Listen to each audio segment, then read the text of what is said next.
Hi guys, Future Topher here. So I recorded my channel update video yesterday, and if you saw that channel update video, um, you will have seen where I said that I was going to make kind of like a schedule for June as to like my releases of BL series reactions, and I mentioned that I was going to be doing my releases for the Untamed on Tuesdays. I was just talking in the moment. I didn't like have that planned out in advance. So it hasn't been a full week since I posted my last reaction to the Untamed, so I'm not sure yet if you guys fulfilled the 500 like challenge that I gave you. If you did, then you guys get two episode reactions this week. I don't know yet, and since it hasn't been a full week, I'm not counting that out just yet. Right now, I think we're at like 400 likes, so we're pretty close. We're much closer than last week, much closer than we've ever been. So I think I'm gonna give it like another 3 or 4 days before I decide. So just stay tuned. You might see another Untamed reaction later in the week. You might not. We'll just see. But I'm giving it a couple days. I'm not cutting it off just yet. Okay. Bye.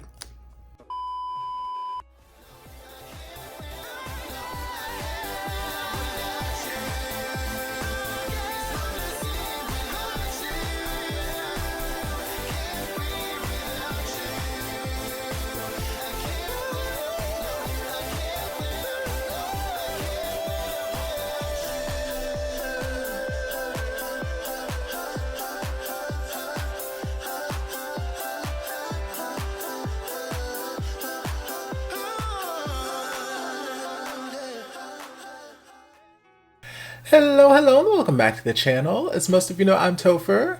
And for those of you who don't know and just randomly decided to click on the video, welcome to the channel. I'm Topher. Thank you for stopping by. Or I'm my alter ego, Miss Vanity Scarlet. So we're here to do a reaction, and we're diving back into the world of the Untamed. We're diving into episode 9.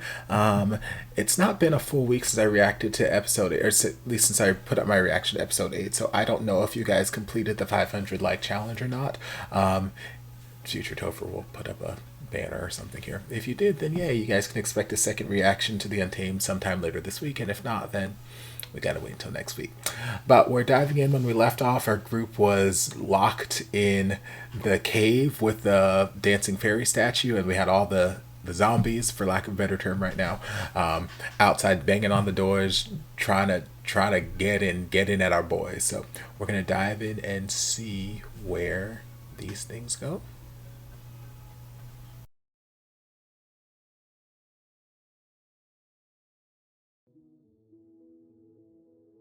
Okay, another fun episode. Yes, there are some parts of some of their plans that I might change, or I might go about in a slightly different way. But I like that there were some parts that they did agree with me last episode, because one of my things that I was saying in my Topher thoughts section for last episode was I'm not sure why they wouldn't just run like past the zombies, because the zombies didn't seem like they were terribly agile or dexterous or strong. Like I felt like we could very easily outrun the zombies, or just fly over the zombies, because we've seen them do all manner of flying and magic and ascending and just defying gravity throughout the series. So like I feel like it'd be very easy to get away from them. They're staying locked in that cave for some reason. But then beginning of this episode, that was one of the ideas. They're like, okay, do you have an idea? Yeah, let's run. I'm like, thank you. Okay, there we go. I'm like, yes, we can totally outrun them. But then, and then the one sister, whose name I remember, Qing, but I don't remember how it's pronounced, because I want to say Ying, but I don't. That's not what I was hearing with them. So I'm just gonna call her the one sister from right now until I can remember or figure out how to pronounce her name. But then she started playing her flute to summon the the zombies or the puppets to her position, and it felt very reminiscent of the earlier episodes before we jumped into the flashback when Wuxian summoned Wang by accident to fight the dancing fairy demon, and then he was using the flute to like kind of, well, Wang at that point looked like he was a demon zombie mad out of hell, just like them, except he had hulked out. He got massive and delicious. But he seemed to be using the sound of the flute in a similar way to kind of, not necessarily control him, but for lack of a better term, control him, give him directions, get him to follow along or play along with what Wuxia needed at the time. So what the one sister was doing there was kind of reminiscent of that. So I'm like, okay, is that something that Wuxia learned from her, or from the Wen clan? Did he pick it up from Wei Ning later? I don't know. But just little things that are floating around in my head. Yeah, she summoned the puppets to her location, and as part of her plan, I guess she had met up with Zhang after they had the little run-in in the restaurant, and they came up with some sort of plan. And it was, hey, you go get them and leave. And he's like, oh, I gotta go work. I gotta go check on her because, he loves her. He's in love with her. So, he's worried. He's got to go check on her. But it seemed as though she had a plan to kill the dire owl. And then after, talking to Wuxian and them, it made sense as to why. Even though she may not have recognized some of the villagers and whatnot at that particular moment, still, she knew that they were, potentially of her clan, and she wanted to release them, so she wanted to kill the dire owl. Then we go to hunt down the dire owl, but first we lock our 3 friends in this gate. And okay, y'all wait here, bye. And I'm like, why?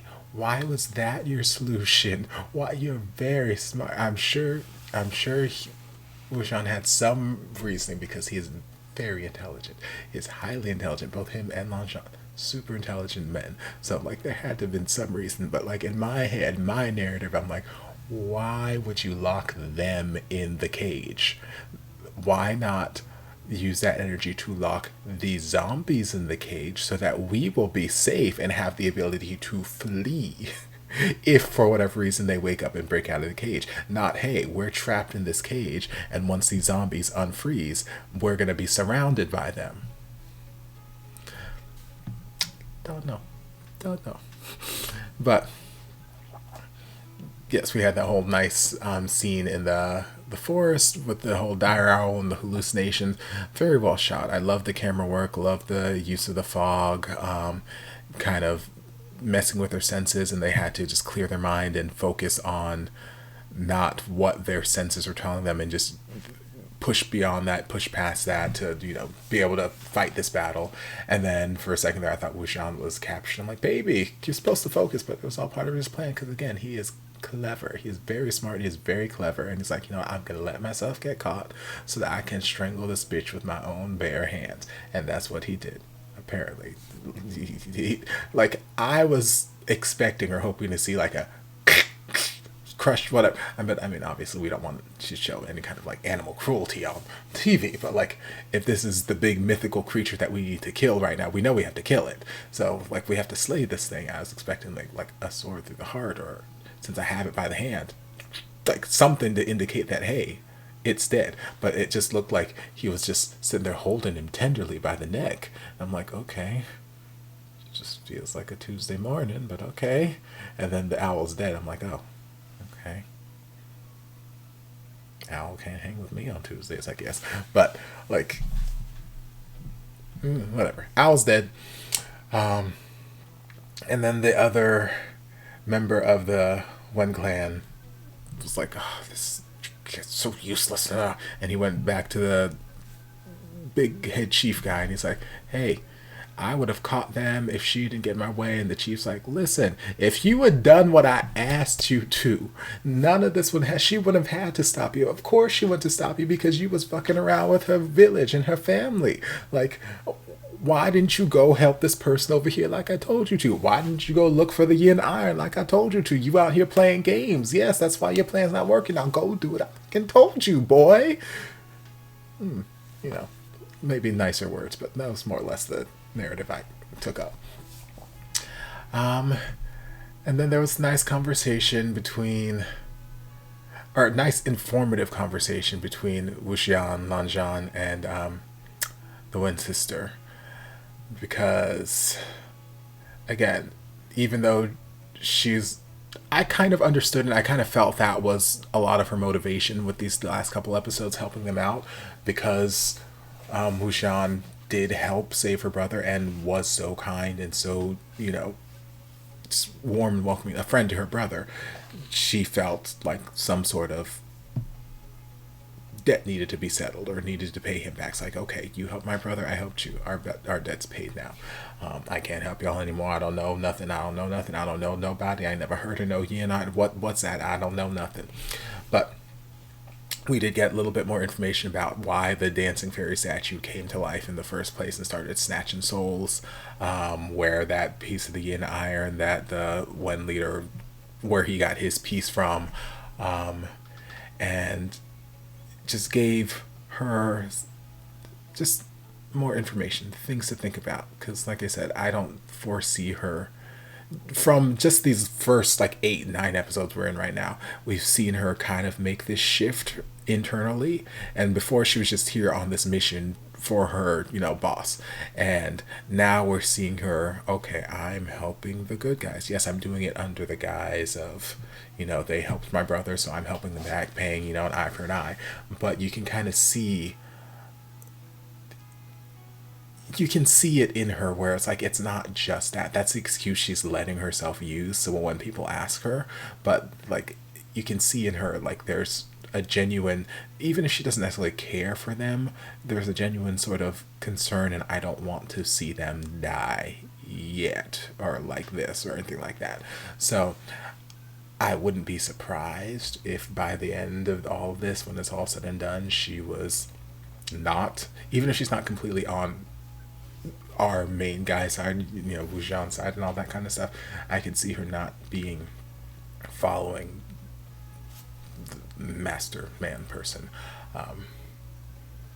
So it's good that we gave her a bunch of things to think about and just stew over, process. Like, okay, he's the one who took the yin iron from the fairy statue that killed your village and your family and sucked half your brother's soul out, and now your brother's of a weak, constitution. So, just ponder that. So, just good things. And then the last little bit of the episode, we learned about this other location where I guess the yin iron had been used. This clan in this house had been slaughtered. By whom? We don't know. For what reason? We don't know. The episode kind of ended there, and we'll find out more next episode. But yeah, all in all, another fantastic episode. I enjoyed myself. So I hope you guys enjoyed this reaction. If you did, don't forget to like, comment, subscribe, share, turn on notifications to be notified when all my shenanigans get posted. If there's anything else you'd like me to react to, be sure to leave it down in the comments. I'll get to it as soon as I possibly can. If you'd like to support the channel in other ways, you're more than welcome to join us over on Patreon. You don't have to, but you're more than welcome to if you want to. And I'll see you guys in my next video. Love ya. Mwah.